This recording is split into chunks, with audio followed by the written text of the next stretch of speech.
Hey everyone, this is Kara Wong and I'm here today with Julie Brenneman, our leading lady, to talk about all the things we talk about to empower women. So what's an emotional glass ceiling that you've struggled with in your life? I think that a lot of people are really surprised when I tell them about my struggles with depression as a teenager and as an adult. I didn't have the best self-esteem growing up, and I always chose the wrong type of men, and they were very abusive to me. And then I fell into a funk, and I've taken medication for that for about 18 years now. And I've been through counseling for it, and I think people are very, very surprised because when they see me in business, I'm this ball of energy and I'm so lively, and I'm always the one that is trying to calm them down and make them happy. And when they hear that I have such an extreme the other way when I'm alone, they're very surprised about that. Tell me about a challenge or a setback you've had in your life and how did you overcome it?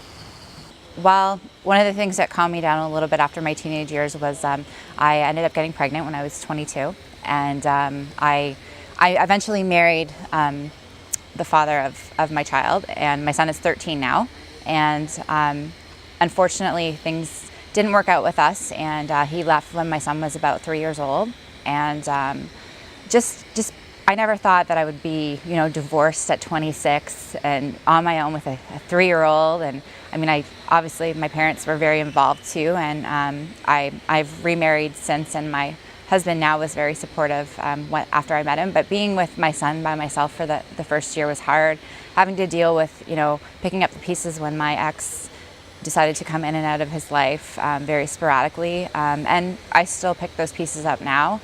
So it's made me very close to my son and have a really good relationship, but it's tough, like, to see the heartbreak and when that happens to your child.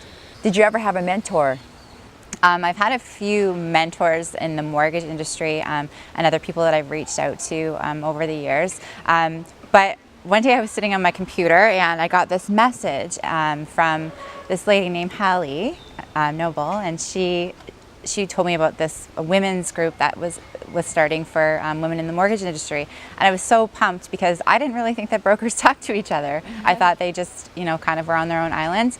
And now it's so big, and there's so many women on there, and amazing women. And I'm meeting them at events, and and they all have a piece to give me of their business, of how they've built their business, and it's so amazing how they help each other. And I actually consider the Women in the Mortgage Industry Facebook page, I call it my mortgage Google, because if I need something, I just put it in the search, and it's a quick answer. It's like having a friend ready to help you anytime you need it, and we all still need help. It doesn't matter because no deal is the same. Tell me about an accomplishment you consider to be the most significant in your career.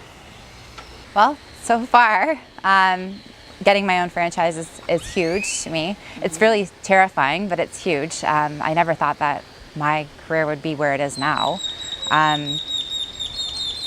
Every year I would be offered a new job from a bank, and I would always consider it. And then I never did it because I thought, one of these days everything's just going to fall into place, and it did. Knowing what you know today, what would you tell your 20-year-old self? What piece of advice would you give her? I think I probably would have told her to slow down a little bit.